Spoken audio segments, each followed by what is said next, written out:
Chapter 19.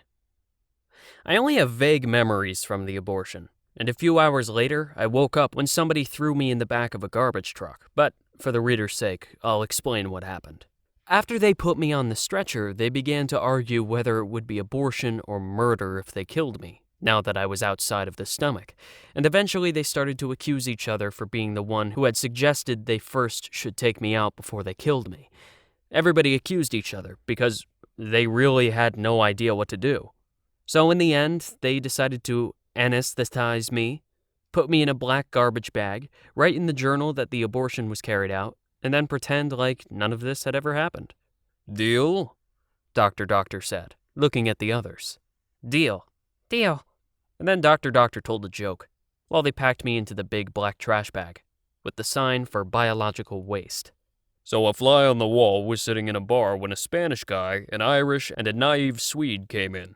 The naive Swede said, "Really? That is so interesting. I had no idea it was Spanish tradition to grab each other in the crotch when you meet for the first time." They ordered drinks, and the fly thought that the Irish guy smelled delicious. They were its favorite.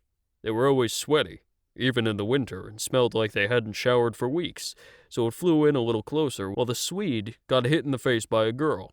And so he turned around to the Spanish guy and said, "What, did I do it wrong?" And the Spanish guy said, "No, but you really have to dig in there. And the best is if you wiggle the middle finger while you're in there. Spanish girls love that." And then the fly landed on the Irish, who waved it off and smacked it with a magazine, and then it landed on the bar. But of course, I had no idea about all this. I'm just telling you so that it makes a little more sense. The cleaning lady then put me in the dumpster behind the clinic, where I slept for several hours until the garbage truck came to pick me up. Luckily, it wasn't one of those that crushed everything in order to make room for more garbage in the back.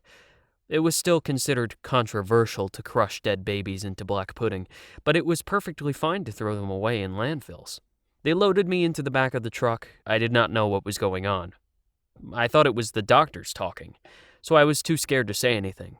But as I always did, in situations like this when I was scared and didn't know what to do, I took refuge in the imagination, and imagined that I called the police. "Hello?" I whispered. "Is this the police? My name is Sir Lanka. I think I've been kidnapped." And then there was a hesitant voice on the other side that said, I'm sorry. I think you've dialed the wrong number. This is the Thompsons' residence." "Oh, I'm sorry," I said awkwardly, and hung up immediately. I dialed the number again. 3 signals went by until someone picked up. "Hello?" in the same husky voice. "My name is Sir Lanka. I think I've been kidnapped." Look, you've dialed the wrong number again. You have to dial 911 to talk with the police. "But that is what I dialed." Well, I don't know. Maybe there is something wrong with the phone. This is the Thompsons' residence. "Okay." And then Mrs. Thompson said something else, but I was all like, No, I'm sorry to bother you. I understand you were in the middle of eating dinner. It won't happen again, I swear." No worries. And then Mrs. Thompson hung up. Man, I hated technology. Could not even call the police with these phones. I dialed 911 and waited until someone picked up. "Hello? Is this the police?" No! Mrs. Thompson yelled. You're still calling the same number. Don't call here ever again. "You don't have to be so rude," I said defensively. "I'm just trying to get in touch with the police." I don't care. We're in the middle of a family dinner. If you call here again, I will be the one that calls the police. "Well, then maybe I should call again," Go ahead. she said. Do it. "I will," I said defiantly, and hung up. But when I called 911 again, no one answered. I tried again, but no one picked up.